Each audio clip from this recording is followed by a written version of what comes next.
If I told you what just happened, you would say, I just simply can't, but yeah, I can believe it. It's you, I can believe it. I just wasted, I don't know, 15, 20 minutes of recording, and yeah, so I got that going for me, which is nice.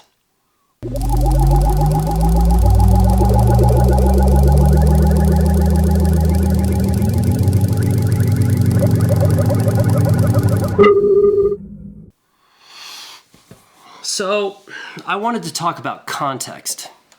Context. Not contacts. Chill out, geeks. Context. Original bag. 1990. I still remember the day when my pen exploded in the back, and it always bugged me. That ink stain always bugged me. 1990 I bought this bag. San Antonio, Texas. I have not opened it in years.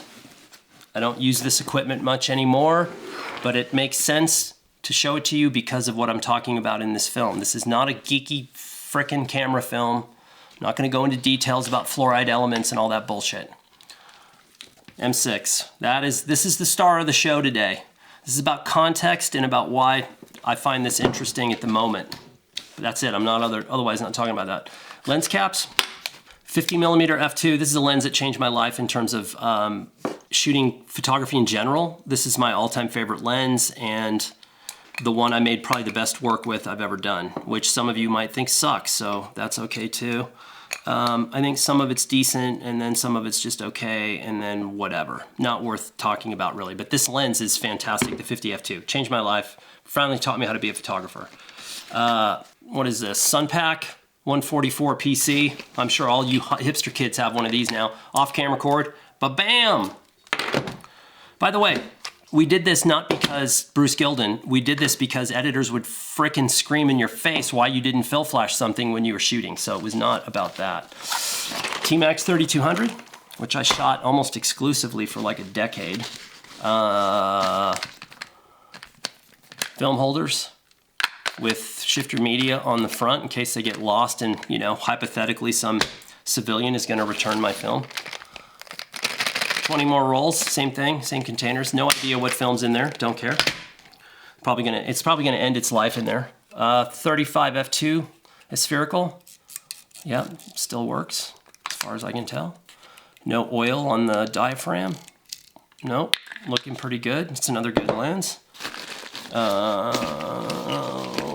What do I got? A couple of, just a mess of stuff. I got another body cap.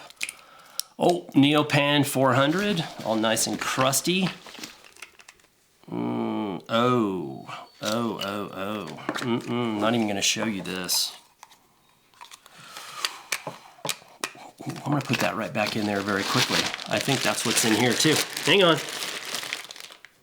Oh, yeah, you don't even wanna know what that is because you'll crap your pants if you figure out what that is. Okay, I'll tell you, because I'm a jerk. That's pre-release T-Max 400 II, which was an insane film. I don't know if it ever made the market, but I got pre-release. I got pre-Portra and pre-T-Max 400, what I would call T-Max 2, was an unbelievable film. And I got it in 35 and 120, and I burned all the 120 because I was shooting portraits at the time.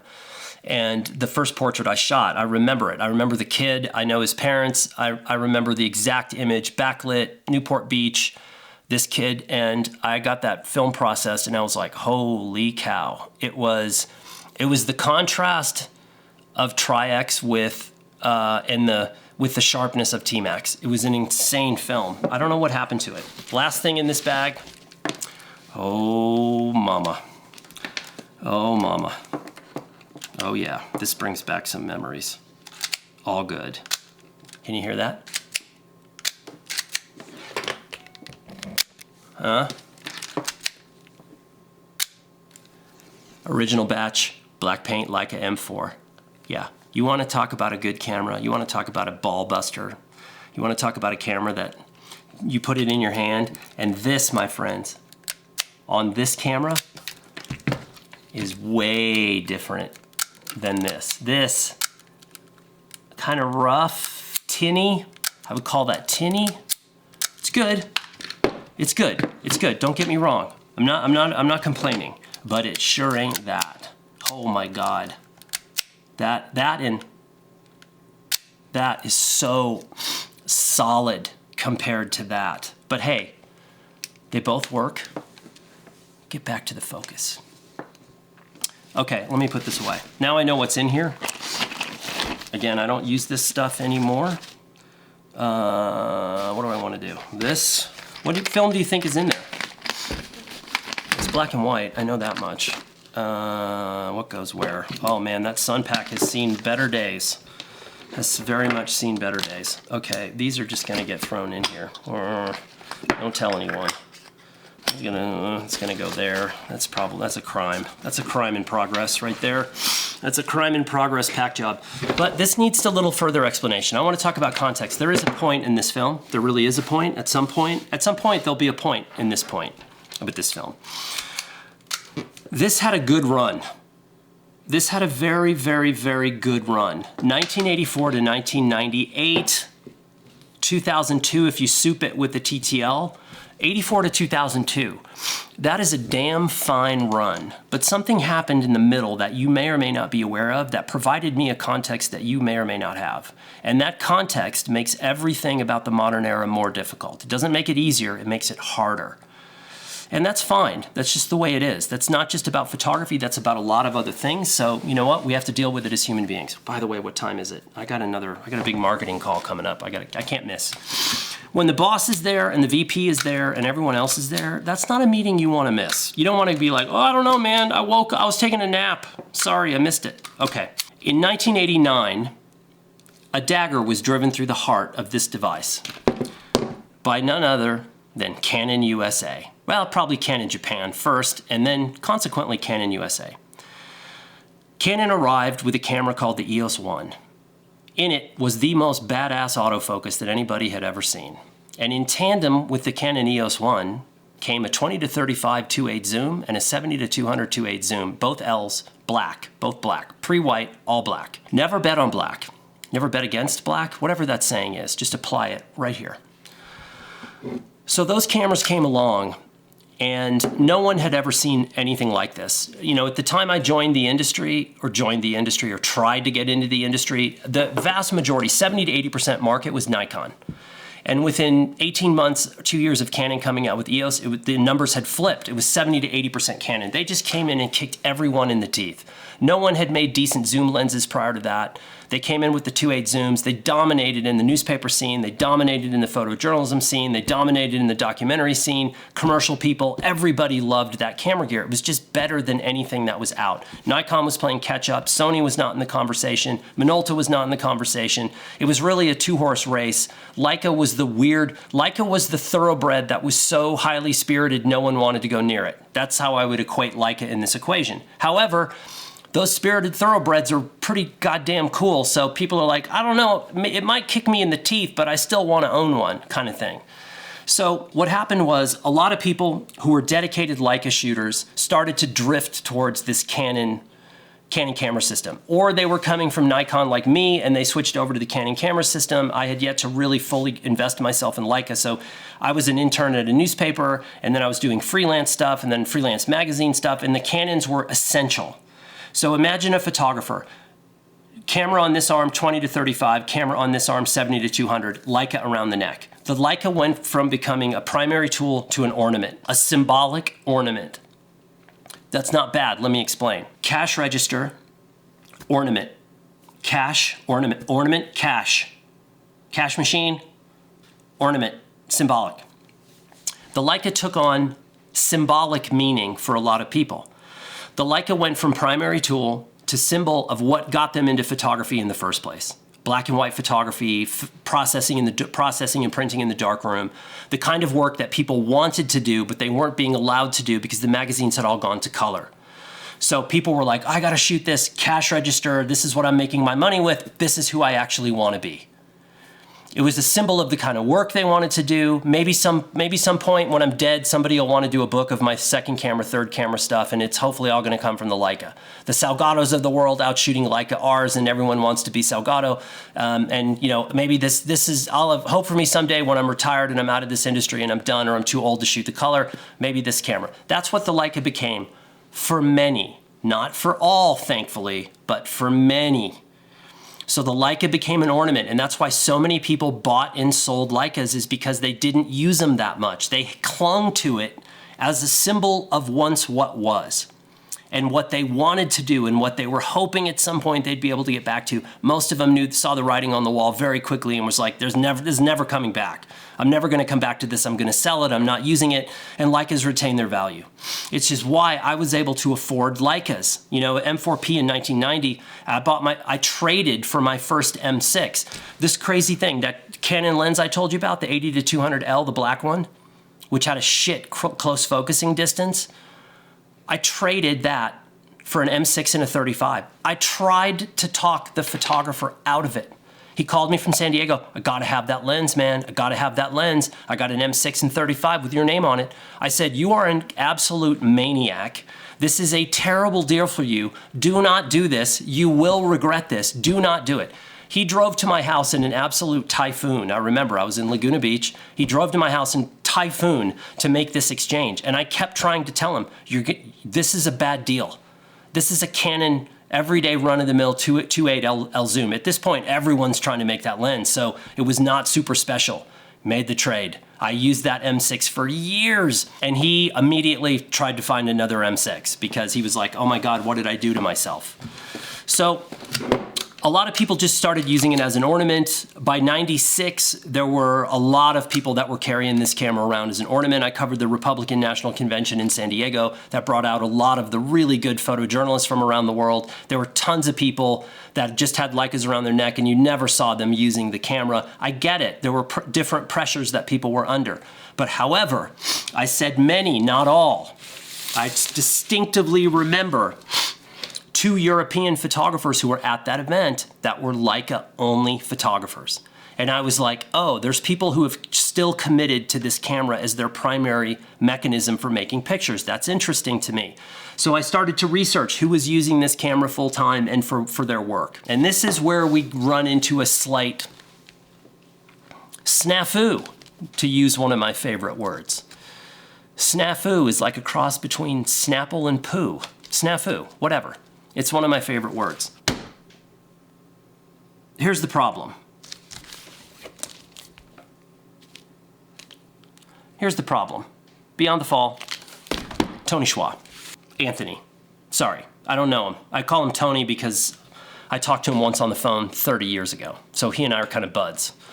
Not really. I don't really know him, but I did talk to him on the phone. I actually did him a solid.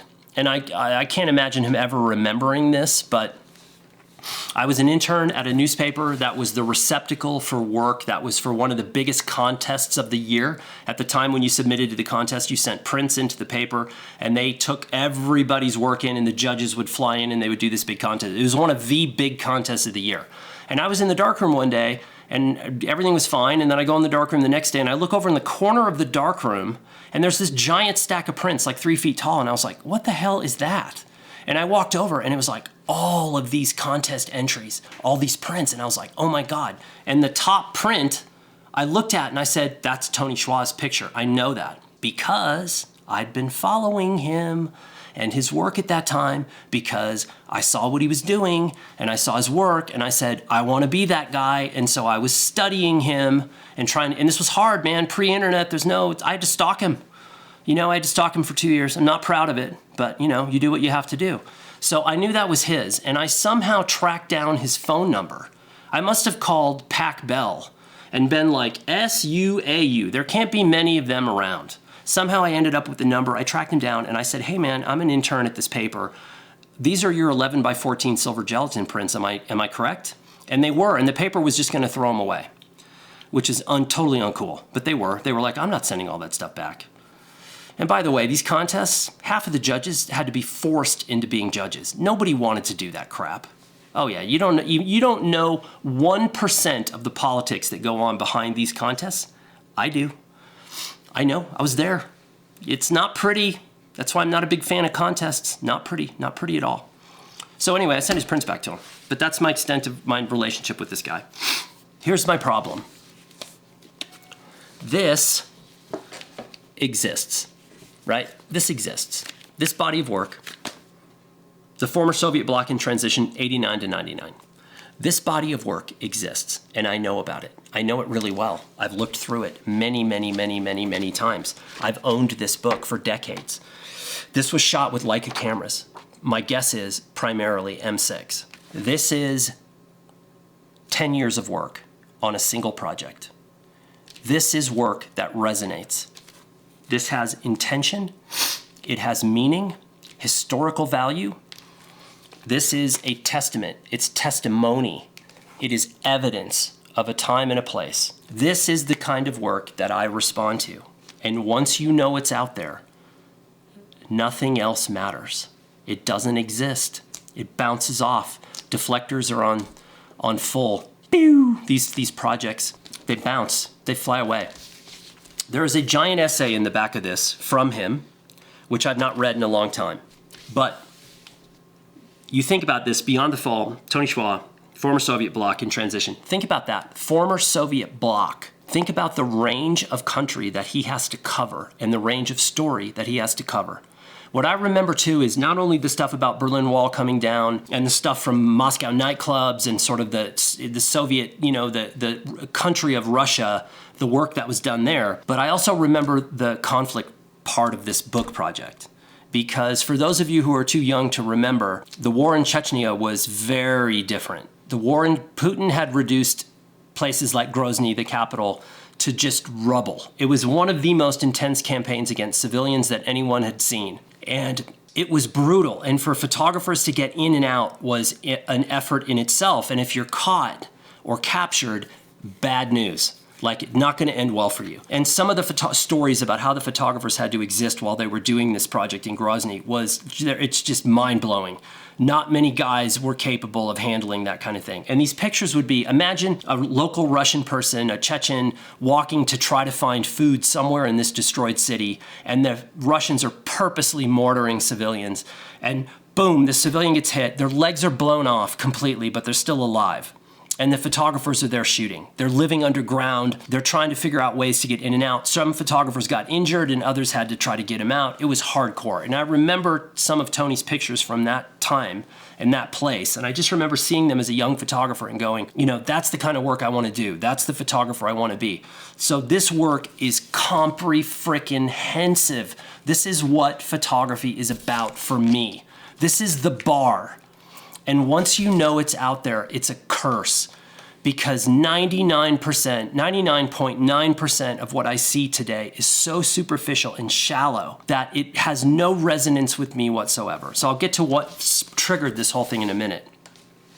But here's the other thing. I got another book. It might make it even worse, but I don't care.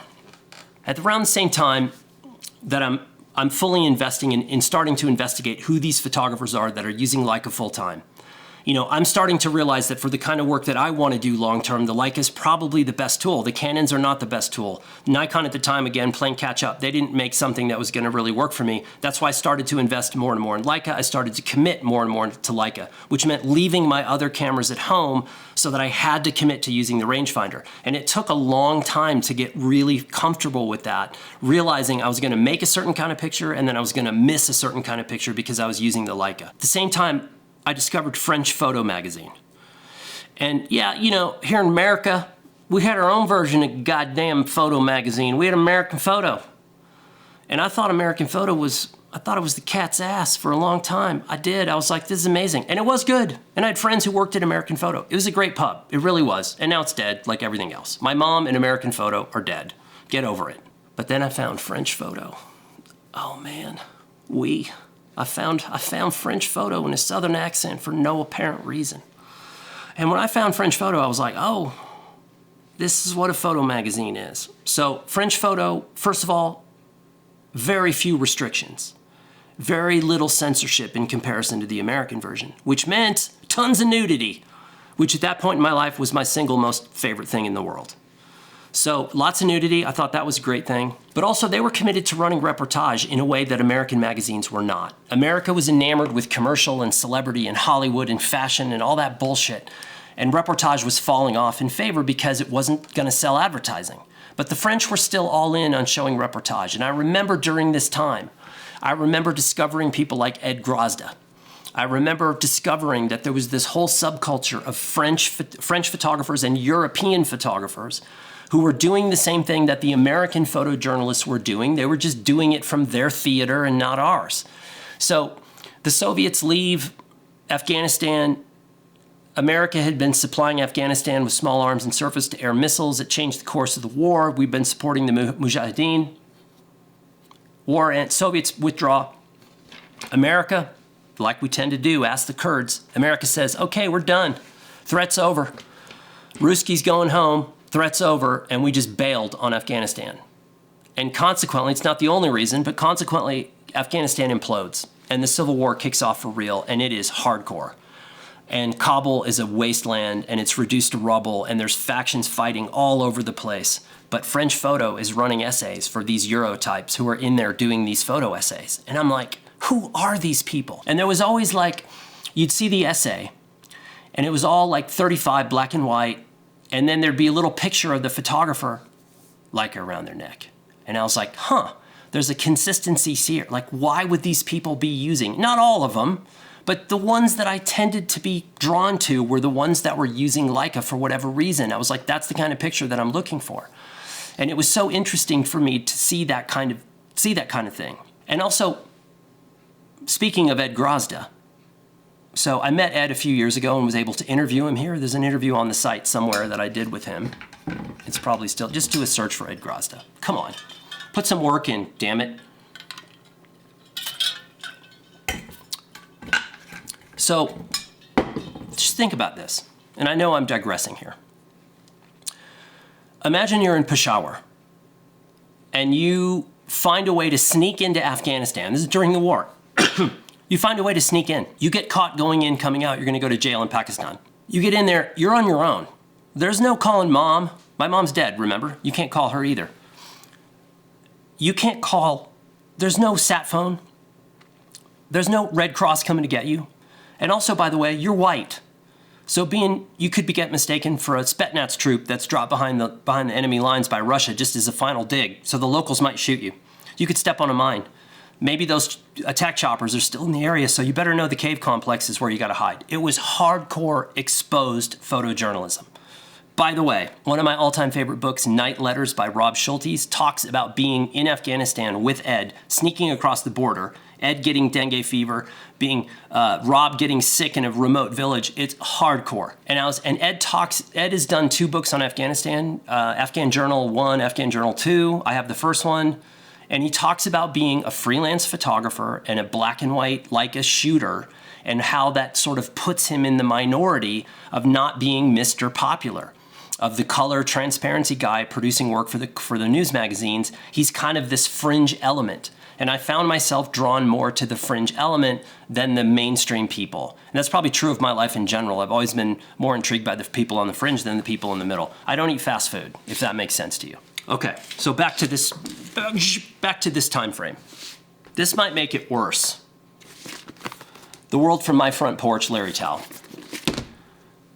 Leica shooter. This arguably is the best photo book I have. This book is terrifying because, first of all, I love the design. Hey, it's signed. It's signed. I don't remember getting it signed. I do remember meeting him. He gave a talk at the Getty when I was living in LA. And I went to the Getty just to go see the talk. And then as I was going in there, I was like, you know, I've heard he's a pretty normal guy. He's like a farmer from Ontario. He'd probably be a cool guy to talk to. Maybe I'll talk to him. And then I got there and I was like, I don't even know what he looks like. And I went outside before it started. There was this little section outside in the dark looking out over the lights of LA.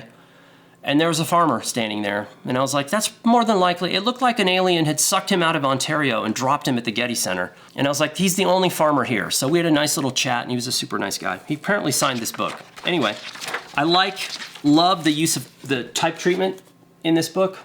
I'm not gonna show you the pictures in this book. You have to go get it yourself. And then a single column type offset like that. I really do like that.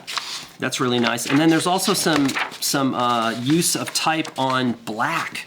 Look at this spread. That's how sexy is that? Use of type in your book is just as important as the photographs. I see so many photographers now just picture, picture, picture, picture with nothing. That's a portfolio, it's not a book. I want a story. I need to be entertained or educated. And this is about education. This copy is as critical as the photographs. If you're just skimming this book for the photos, you're a knucklehead. You're a total knucklehead. So this book, by the way, is terrifying because it does first of all, it mixes paper types, which is so expensive and so crazy. And if I can find one of these examples, damn it, towel, you're holding out on me. If I can find something here that I'm looking for, I'm just looking for, is this it? Oh yeah, nope. So they use typefaces that are so inappropriate for this work, and I mean inappropriate in a really nice way. And of course now I can't find it because I'm an idiot. And as soon as I mentioned it, I knew I'd never be able to find it. They use typefaces in here that I'm like, I would have never, ever thought of using that typeface. Damn it. Where is it? It's gotta be at the front of that section, right? No? Oh my God, the tear sheet's in, oh, there it is. Look at this. Like, you know, if Motley Crue wants to use that on their album cover, yeah, I get it. But like to use that in this book, I would have never done that. It's the beauty of a good book designer. A book designer is gonna punch you in the neck right here when you lean over their shoulder and go, I think we should do, and they're gonna just rear up and they're gonna go, whoosh damn, and it's gonna paralyze you temporarily so that they can get on with their work and make your work actually as good as it could be. That's what a good designer does. So the back third of this book is most terrifying to me because it shows tear sheets and it shows the publications. Maybe it's not the last third.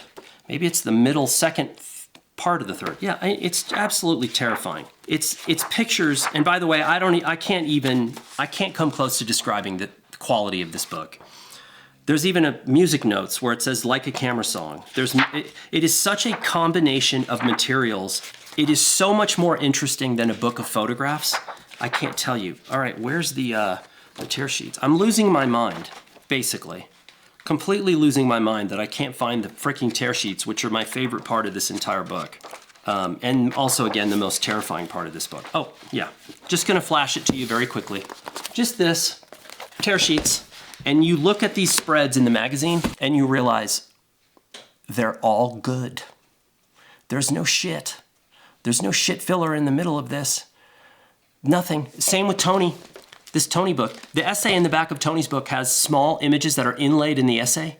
And most of the time photographers do that and they use images that suck because they don't have the chops and they have to use filler. That's what I would do. I would be using filler images that aren't so great because you're like, well, I've burned all the good ones in the main part of the book. I need to use filler to inset or inlay with the copy. The problem is the small inlay photos in his book, they're all good too. There's no fat. There's no nothing. And frankly, I don't see an ego in these books. This book in particular, this is a story-driven book. This is not an artist-driven book. This is not Tony Schwa saying, look at me, I'm a great photographer. This is Tony Schwa saying, did you know what happened in 1989 to 99 in the former Soviet bloc? Here's what happened. It's about story, not about Schwa. This is a little more about Larry because it's a more personal book, but I don't see a lot of ego in that. There's hardly any ego. If you're just making I don't know, I don't even want to go there. So here's the point. Here's the crux of this pitch, if you will. These books, unfortunately, give me a context that is unrelenting. It's unrelenting. And I ask you to send me things. I ask you to send me things that you find interesting, which is helpful to me. I like to know what you like. I like to know what's interesting to you photographically because it can be educational for me. We come from different backgrounds. We come from different time frames. We come from different knowledge levels about photography, interests about photography. So it's always interesting to me. So you folks keep sending me things and I'm still asking you to do so.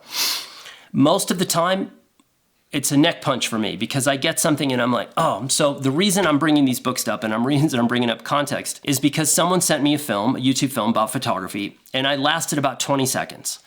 And I was like, I can't watch this. Like, this is just irrelevant to me. So, and then I was like, okay, you're being kind of a jerk. So like, why is it that you can't last more than 20 seconds with this? And that's what, the reason I can't last is because I have this context. I know about Larry and I know about this work. I know about Tony Schwa and I know about this work. And a million others, Ed Grozda's books. Alex Webb over here, Under a Grudging Sun, Hot Light, Half Made Worlds. There's a lot of other people in my stack of books that happen to be Leica photographers. I'm trying to, these aren't my prescription glasses, so it just looks like a wall of blurry books at this point. You get my point. The film that somebody had sent me was 3 days in such and such a location with a Leica M6. And I was like, what a bizarre thing to make a film about. Why would you talk about your camera when you're going to photograph in a place like this? And 3 days anywhere is not enough to really get a feel for any location. So the time frame to me was bizarre. If you had said 3 months of daily work in Bucharest, and I'd be like, wow, if you were able to work for 3 months straight in Bucharest, you might have gotten something beyond the superficial. That could be interesting. I'm interested. Show me what you got. But to then say, well, it's 3 days and it's because I'm using this camera or this film type. So I did a quick search and there were dozens and dozens of films under the same concept. And what I'm telling you is those films are clickbait. That's all it is clickbait. It's not about photography. It's about getting you gullible enough to waste your time on those films. It sounds harsh, but that's really what it's about. So I did a search for films like that. And most of these were film-based, so it was always a Leica M6 in film or portrait. It was portrait Leica primarily. And it was European cities and national parks and like Coney Island and all these things. And the photography was just average. It all looks the same. On the digital side, oddly enough, the one camera that dominated this type of film was the X100 series, which I kind of understand because it's such a bizarre little camera. It's so capable, but it's yet so like inconsequential that you're always convincing yourself or trying to convince yourself that it's going to be valid camera. It is a valid camera, but you look at it and you're like, it can't be. It's too small. It's too simple. It's too light. It's too quiet. There must be a catch here. So I kind of understand it. But again, why do I give a shit what camera you're using for 3 days in whatever location? And the bottom line is when they start to show work, it just falls apart. Not all, I'm sure there's some out there. I didn't deep dive on all these. I just looked at enough to know, man, this stuff all looks the same to me. And again, when you throw that reality of those films in with knowing this is out there and having the ability to go over to my bookshelf and say, well, if I'm so enamored by who's doing work with the Leica camera, then I have this to look at.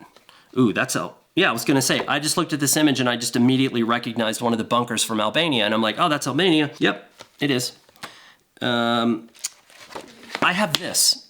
And again, this work, Larry, Ed Grozda, Tony, any of these folks, it tarnishes you because you're like, oh, now I've been exposed to it. It's the virus of really good photography. Once you're exposed to it, it's like Lyme. I have Lyme disease. There's no cure. I'll have it the rest of my life. I have the residue of these imagery in my brain the rest of my life.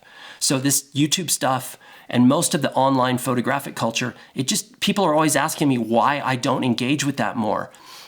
There's not a whole lot there for me. And again, here's the upside and what I learned about those films by taking, I would call it, a relatively superficial look. I looked at a ton of the different M6 portrait stuff. I looked at some of the X100 things. I looked at enough to know what's happening in that genre. The filmmaking is beautiful. I looked at the films and I was thinking to myself, why are you bothering with still photography? You should be making films. Like, your filmmaking skills are fantastic. It's beautiful, cinematic, it's cut well, the sound's good. Your type treatment is too small. Everybody runs a microscopic white typeface in the middle that no one can read. But it looks good on screen, but all your viewers, especially anyone over 40 years old, is like, asshole, make the font a size I can read. But otherwise, the filmmaking is amazing. And the good news for those folks is that there's a ton of geeks. There's a ton of film geeks who are more interested in the geeks and the camera and the film and all that than there are taking photographs. Historically, that has always been true about photography. So I'm not shining a light on anything revelatory there. It's always been that way, and that's one of the reasons why photography has always been the stepchild of the art world, is that they don't take us very seriously because we're too enamored with things that don't matter. And so my advice to you is to, if you want to engage with films like that, do it, but do it on a limited basis.